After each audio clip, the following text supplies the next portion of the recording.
हे अर्जुन, जो मनुष्य मुझ में अपने मन को स्थिर करके निरंतर मेरे सगुण साकार रूप की पूजा में लगे द्वारा योगियों में अधिक पूर्ण सिद्ध योगी माने जाते हैं। शिव भी अपनी सभी इंद्रियों को वश में करके सभी परिस्थितियों में समान भाव से और सभी प्राणियों के हित में लगे रहकर मुझे ही प्राप्त होते हैं। भागवत गीता अध्याय 12 भक्ति योग श्लोक 1 से 12 तक। साकार और निराकार रूप से भगवत प्राप्ति।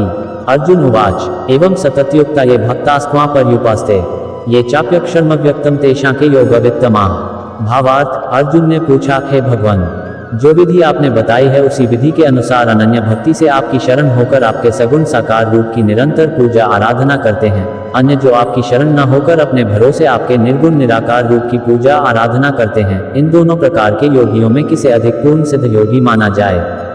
श्री भगवान उवाच मय्यावेश्य मनो ये मां नित्ययुक्ता उपास्ते श्रद्धया पर्योपेतस्ते में युक्तत्मा मता। भावार्थ, श्री भगवान कहा, हे अर्जुन, जो मनुष्य मुझ में अपने मन को स्थिर करके निरंतर मेरे सगुण साकार रूप की पूजा में लगे रहते हैं और अत्यंत श्रद्धापूर्वक मेरे दिव्य स्वरूप की आराधना करते हैं, वह मेरे द्वारा योगियों में अधिक पूर्ण सिद्ध योगी माने जाते हैं। ये त्वक्षर्म निर्देशम व्यक्तम पर्युपास्ते सर्वत्र ब्रह्मचिन्त्यम च कुटस्थम चलम ध्रुवम संयमेन्द्रिय ग्राम सर्वत्र संबोधय ते प्राप्नुवन्ति मामेव सर्वभूत हिते रताः।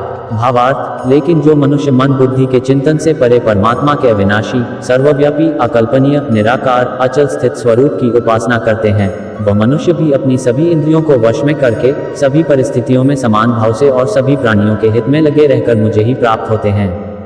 क्लेशोधिकतरस्तेषाम् अव्यक्तासक्त चित्तसाम् अव्यक्ता ही गतिर्दुख देहवद्भिर्वाप्यते। भावार्थ, अव्यक्त निराकार स्वरूप के प्रति आसक्त मन वाले मनुष्यों को परमात्मा की प्राप्ति अत्यधिक कष्टपूर्ण होती है, क्योंकि जब तक शरीर द्वारा कर्तापन का भाव रहता है तब तक अव्यक्त परमात्मा की प्राप्ति दुखप्रद होती है।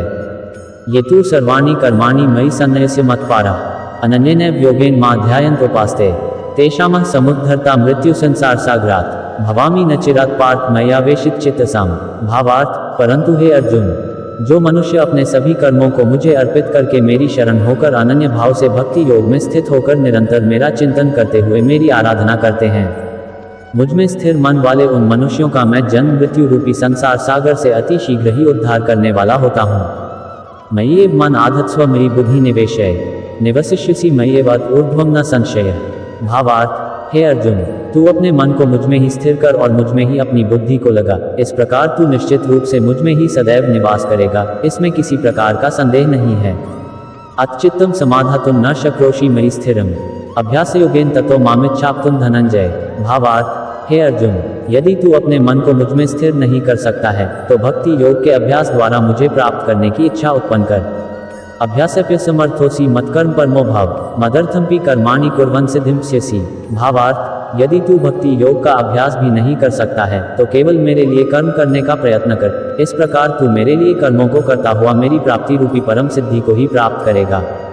अथेतप्य शक्तोसी कर्तुं मद्योगमाश्रितः सर्वकर्म फल त्याग ततः कुरु यतात्मान। भावार्थ, यदि तू मेरे लिए कर्म भी नहीं कर सकता है तो मुझ पर आश्रित होकर सभी कर्मों के फलों का त्याग करके समर्पण के साथ आत्मस्थित महापुरुष की शरण ग्रहण कर उनकी प्रेरणा से कर्म स्वतः ही होने लगेगा। श्रेयो हि ज्ञानमभ्यासात् ज्ञानात् ध्यान विशिष्यते ध्यानात् कर्म फल त्यागस्त्यागात् शान्तिरनन्तरम्। भावार्थ, बिना समझे मन को स्थिर करने के अभ्यास से ज्ञान का अनुशीलन करना श्रेष्ठ है, ज्ञान से ध्यान श्रेष्ठ समझा जाता है और ध्यान से सभी कर्मों के फलों का त्याग श्रेष्ठ है, क्योंकि ऐसे त्याग से शीघ्र ही परम शांति की प्राप्त होती है।